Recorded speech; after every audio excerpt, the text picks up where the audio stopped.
A pirataria já é o crime mais lucrativo do mundo. Movimenta mais de 500 bilhões de dólares por ano. E com tanto dinheiro em jogo, não é difícil entender por que os piratas estão cada vez mais sofisticados e especializados. Mercadorias como CDs, DVDs e artigos de moda ainda são campeões de falsificação. Mas um novo mercado surge com força. Pirataria de produtos eletrônicos, especificamente de aparelhos que permitem captar e decodificar os mais variados tipos de sinais. Baratinho, entrega a domicílio. Pode levar que é garantido. Você vai ganhar dinheiro, você paga lá pra ele. Nós combina o dia, ele vai lá e já instala pra você. Mas e os aparelhos? Não, ele leva. Que é técnico da empresa, pode ficar tranquilo. Com uma câmera oculta, percorremos o Centro de Comércio Popular, especializado em produtos eletrônicos de São Paulo. E encontramos a nova ilusão que está à venda. Decodificador que captura sinais dos satélites, ou do cabo, ou mesmo da internet. Acesso de graça a mais de 200 canais de TV. Tudo pirata. Ilegal. Não é bem pirata, o sinal está aberto, né? Não está. O sinal é codificado. Mas os piratas se especializaram em quebrar os códigos de segurança. Você vai num site, entra lá no site e atualiza o equipamento pelo pendrive. Entendeu? A distribuição de sinais, que depende de uma complexa estrutura de satélites, transmissores, operadores, ao custo de bilhões de dólares, é desviada para uma rede clandestina.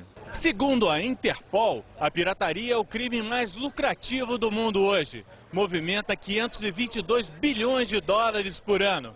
E à medida que a tecnologia dos produtos do mercado legal avança, a indústria das cópias se sofistica. Hoje, eles não somente copiam mais os equipamentos, eles desenvolvem equipamentos, comercializam isso e fazem divulgação como se fosse uma grande empresa, uma empresa multinacional com atuação em diversos países, cuja finalidade exclusiva é a proliferação da pirataria.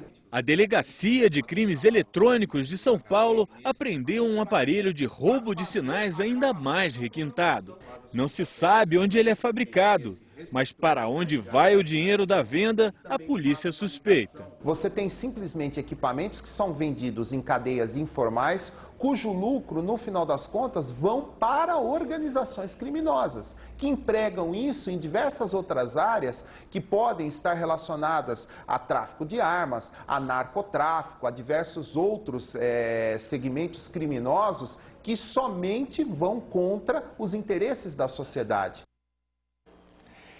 E para falar um pouco mais sobre a pirataria e suas consequências na economia, o Jornal das 10 recebe o presidente do Instituto Brasileiro de Ética Concorrencial, o economista André Franco Montoro Filho, que também quase não chegou aqui no estúdio. André, boa noite.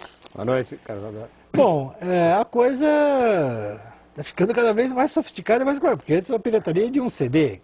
Agora... Uma coisa simples, digamos assim. E agora estão roubando os sinais. Olha, primeira coisa, eu não gosto muito de falar pirataria. Porque pirataria dá um pouco a ideia de uma coisa romântica, uma ideia um pouco de Robin Hood. Piratas do Caribe. Eu prefiro chamar de comércio ilegal. São ilegalidades cometidas que acabam prejudicando toda a sociedade. Como foi o delegado Mariano acabou de falar, tá certo? Essas são redes poderosíssimas,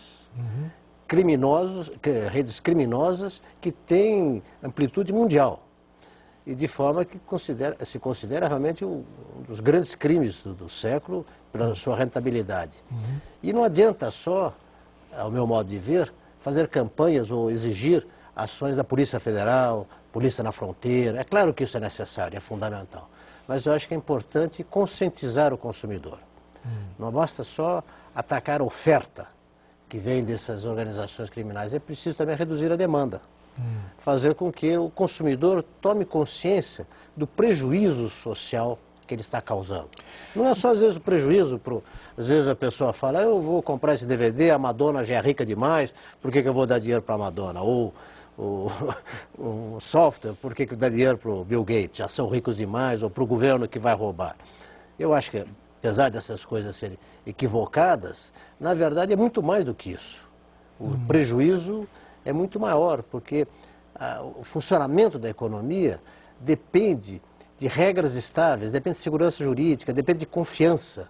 O desenvolvimento, o funcionamento de uma economia de mercado depende de que as coisas funcionem de uma forma correta. Mas deixa eu lhe colocar uma questão. Esse é um argumento, por exemplo, parecido com aquela questão da droga, né? Você combate a oferta da droga, vai ter que combater a demanda. Tem a demanda que continua alimentando. E que é uma coisa complicada, combater a demanda. Por exemplo, no caso aqui que você citou, o que os consumidores de produtos ilegais dizem é o seguinte, é o problema do preço. É que o legal é muito caro. Existe primeiro uma questão tributária que faz com que o ilegal fique mais barato. Como derrubar o preço? E segunda coisa, a tecnologia de reprodução se desenvolveu de tal forma que fica muito barato.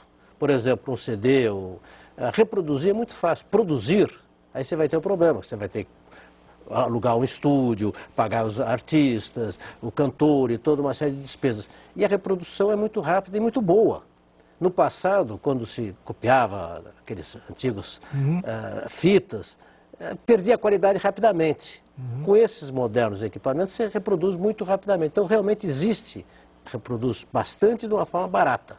Então, existe realmente um problema sério que precisa ser resolvido. Eu acredito, e muitos pensadores, muitos especialistas estão pensando nisso, inclusive o diretor da faculdade da GVRI, o professor Joaquim Falcão, que é preciso criar novos modelos de negócio que procurem enfrentar essa situação, que realmente o diferencial de preço acaba sendo muito grande. Mas não é só lucros excessivos de quem produz, é que existem custos elevados que não são feitos pelos piratas, tá? As cópias ilegais não têm esses custos e acaba dando uma vantagem competitiva indevida muito elevada. Bom, André, é o seguinte, boa noite. O problema não está apenas para onde vai esse dinheiro, seja aí para o rede de traficantes e tal, né? Está também na ilegalidade que existe na manufatura, digamos, desses bens pirateados, digamos. Porque daí você vê, seguramente tem trabalho infantil, trabalho escravo e outras ilegalidades trabalhistas aí com pessoas mal pagas, né, no submundo aí por baixo, que nós precisamos ver como resolver isso. Eu gostaria de saber o que essa entidade que você preside pode fazer para combater. Olha, eu gostaria de até adicionar um efeito que eu chamaria um efeito macroeconômico, porque esse ambiente de pirataria, de ilegalidade, de sonegação, de informalidade, acaba estimulando comportamentos oportunistas, especuladores e pessoas que procuram ganhar dinheiro não através de investimentos produtivos, de inovações tecnológicas, de melhorias de gestão, mas simplesmente usando essas brechas para ganhar dinheiro. Isso é péssimo para o desenvolvimento econômico, que é o efeito macroeconômico, viu, Sademé, que eu havia comentado, que acaba sendo prejudicial a todos.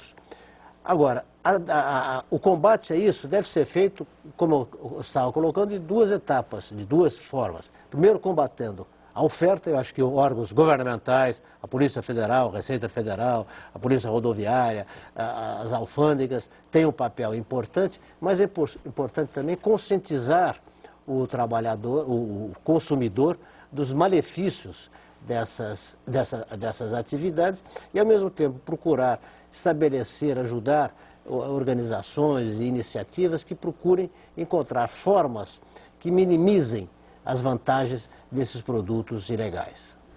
Agora, para todos os efeitos, estamos enxugando o gelo ou efetivamente percebe-se algum resultado, algum avanço por conta das campanhas que se intensificaram nos últimos anos e a ação das polícias, não só federal, mas as polícias estaduais e até as guardas municipais? Houve avanço? Olha, eu acho que houve avanços. O Ministério da Justiça tem alguns dados.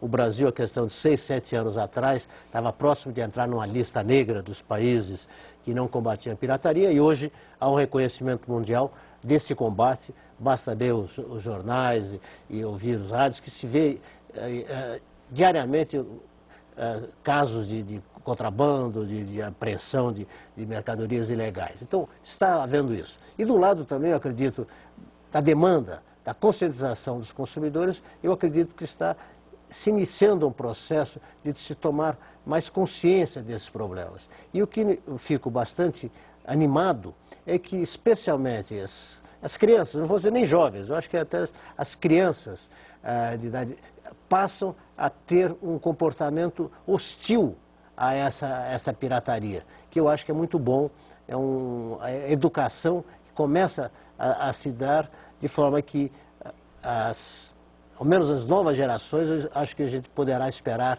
melhores comportamentos do que nós estamos tendo hoje. Quer dizer, eu acho que nós estamos no caminho adequado de melhora. André Franco Montoro Filho, presidente do Instituto de Ética Concorrencial, muito obrigado pela sua participação aqui no Jornal das 10. Eu que agradeço a oportunidade de discutir esse assunto tão importante para a economia e para a sociedade brasileira.